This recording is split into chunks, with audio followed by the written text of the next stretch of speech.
Ang susunod na programa ay rated PG. Ito ay nangangailangan ng patnubay at gabay ng magulang para sa mga batang manunood.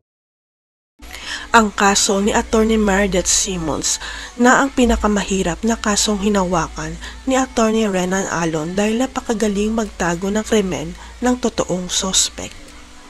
Pero gagawin pa rin ang lahat ni Renan para mabigyan ng tamang hustisya ang brutal na pagkamatay ni Meredith dahil mahalagang tao pala para sa kanya si Meredith. Dahil ang hindi alam ng lahat, may isa pang sikreto si Meredith na hindi pa nabubunyag, na may isa pa pala siyang anak na inabandona, yun ay walang iba kundi si Atty. Renan.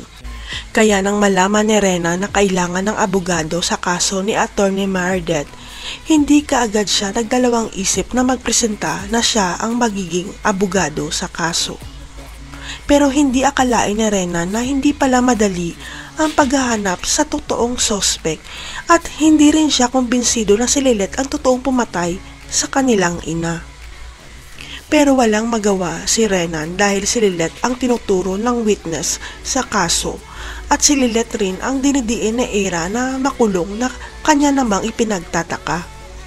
Sa ebidensya pa lang na hawak ni Atty. Renan, hindi nakapanipaniwala na magagawa ni Lilith ang pagpatay dahil sa footprint pa lang ng suspect makikita na hindi kay Lilith yun.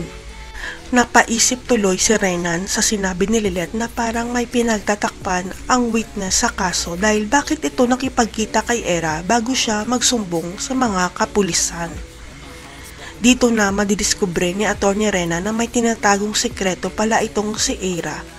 Dahil nalaman niyang hindi pala tunay na anak ni Meredith si Ira dahil ampun lang siya. At nadiskubre rin ni Renan na may kaso na si Ira na tangkang pagpatay sa matanda. At nakakapagtaka na biglang dumating si Ira matapos patayin ang kanyang ina. Malalaman na kaya ni Atty. Renan na si Ira ang totoong pumatay kay Meredith. Abangan.